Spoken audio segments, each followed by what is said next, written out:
il sera très prochainement de retour au cinéma.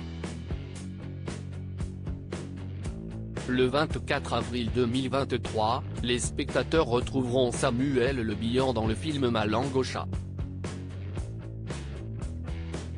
Dans cette comédie signée Cécile Tellerman, le comédien donne la réplique à Zabou Bretman, Pascal Elbé ou Camille Lelouch.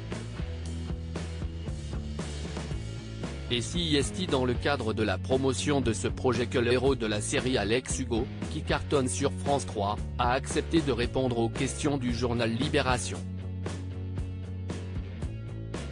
À propos de ses goûts, non pas en termes de cinéma, mais en termes de musique.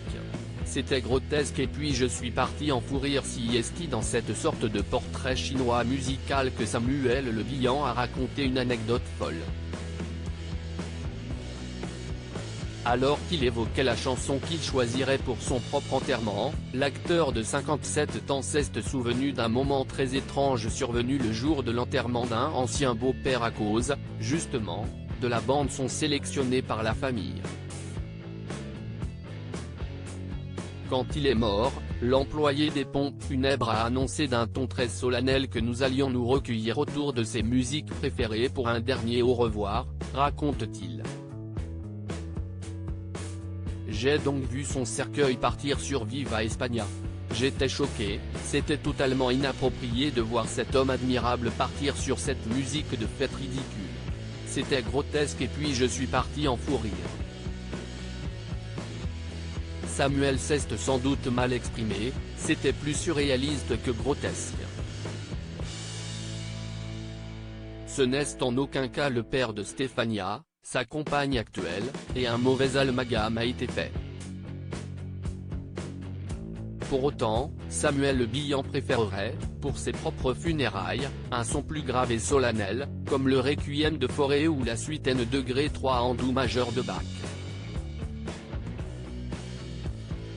J'ai envie que les gens s'en souviennent comme d'un temps suspendu, grave, mais élégant, précise-t-il.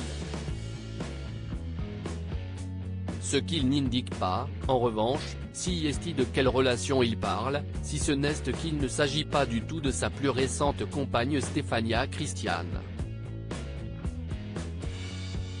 Le comédien a connu l'amour avec l'actrice Patricia Franchino, avec qui il a eu son aîné Jules en 1995.